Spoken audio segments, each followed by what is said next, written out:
অনেকেই জানতে চান কিং কোয়েল পালন কি লাভজনক? এর এক কথায় উত্তর হলো হ্যাঁ, তবে লাভ নির্ভর করবে আপনার পরিচর্যা, খাবার ব্যবস্থাপনা, বাজার এবং বিক্রয়ের কৌশলের উপর। সঠিকভাবে পালন করলে অল্প জায়গা ও তুলনামূলক কম খরচে কিং কোয়েল পাখি থেকে ভালো আয় করা সম্ভব। আজকের ভিডিওতে আমি আলোচনা করব কিং কোয়েল পাখি পালন করে কত টাকা আয় করা যায় সে সম্পর্কে। তো চলুন তাহলে ভিডিওটি শুরু করা যাক। প্রথমেই আমরা জানবো কেন কিং কোয়েল পাখি পালন লাভজনক সে সম্পর্কে। কিং কোয়েল পাখি পালনের কয়েকটি লাভজনক দিক আছে, তার মধ্যে অন্যতম হলো অল্প জায়গায় অনেক বেশি পাখি পালন করা যায়। কিং কোয়েল আকারে ছোট হওয়ায় একটি ছোট খাঁচাতেই কয়েক জোড়া পাখি পালন করা সম্ভব। এর ফলে অল্প জায়গায় অনেক বেশি পাখি পালন করা যায়। এরপর কিং কোয়েল পালনের ক্ষেত্রে প্রাথমিক খরচ অনেক কম। ছাগল, হাঁস বা মুরগির খামারের তুলনায় কিং কোয়েলের খামার শুরু করতে অনেক কম পুঁজি লাগে। এরপর কিং কোয়েল দ্রুত প্রজনন করে। কিং কোয়েল সাধারণত 1.5 থেকে 2 মাস বয়সেই ডিম দেয়া শুরু করে এবং বছরে প্রায় 50 থেকে 100টি পর্যন্ত ডিম দিয়ে থাকে। কিং কোয়েল পালনের ক্ষেত্রে ভালো প্রজনন ব্যবস্থায় দ্রুত পাখির সংখ্যা বৃদ্ধি করা যায়।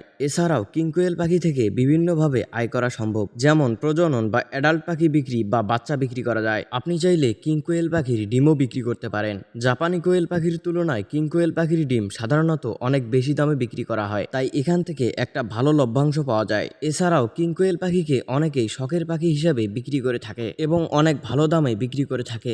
এবার আসুন জেনে নেই কিং কোয়েল পাখি পালনে লাভ বাড়ানোর উপায় সম্পর্কে। কিং কোয়েল পাখি পালনে লাভজনক হতে হলে আপনাকে শুরুতেই উন্নত মানের পাখি সংগ্রহ করতে হবে। সবসময় সুস্থ ও সক্রিয় পাখি দিয়ে খামার শুরু করা ভালো। সুস্থ ও সক্রিয় পাখি দিয়ে খামার শুরু করলে পাখি দ্রুত প্রজনন করবে এবং সেই পাখি থেকে উন্নত মানের বাচ্চা পাওয়া যাবে এবং এই বাচ্চাগুলোকে অনেক ভালো দামে বিক্রি করা যাবে। এরপর কিং কোয়েলকে সবসময় সুষম খাবার দিতে হবে। ভালো খাবার দিলে পাখি দ্রুত বড় হবে, সুস্থ থাকবে এবং নিয়মিত ডিম দেবে। এরপর পাখির খাঁচা সবসময় পরিষ্কার পরিচ্ছন্ন রাখতে হবে এবং পাখিকে সবসময় বিশুদ্ধ পানি সরবরাহ করতে হবে। এবার আসুন জেনে নেই কিং কোয়েল পালনে কি কি কারণে লাভ কমে যেতে পারে সে সম্পর্কে। পাখিকে নিম্নমানের খাবার দেয়া, অল্প জায়গায় স্বাভাবিকের তুলনায় অনেক বেশি পাখি পালন করা, পাখির বাসস্থান বা খাঁচা অপরিষ্কার রাখা, পাখি রোগে আক্রান্ত হলে চিকিৎসা না করা, পাখিকে নিয়মিত কৃমির কোর্স না করা, সঠিক পুরুষ ও স্ত্রী পাখির অনুপাত না রাখা এবং সর্বশেষ বাজার না থাকলে অনেক বেশি সংখ্যক পাখি উৎপাদন করা। মনে করেন আপনার এলাকার স্থানীয় বাজারে কিং কোয়েল পাখির চাহিদা কম এবং আপনার অন্য কোথাও পাখি বিক্রি করার কোনো জায়গা নেই। এ সময় যদি আপনি অনেক বেশি পরিমাণ পাখি উৎপাদন করেন তাহলে আপনি সেই পাখিগুলোকে বিক্রি করতে পারবেন না এবং আপনার খামার ধীরে ধীরে ক্ষতিগ্রস্ত হবে। তাই পাখি উৎপাদন করার আগে বাজারের চাহিদা জানা খুবই গুরুত্বপূর্ণ। তো ভিউয়ার্স,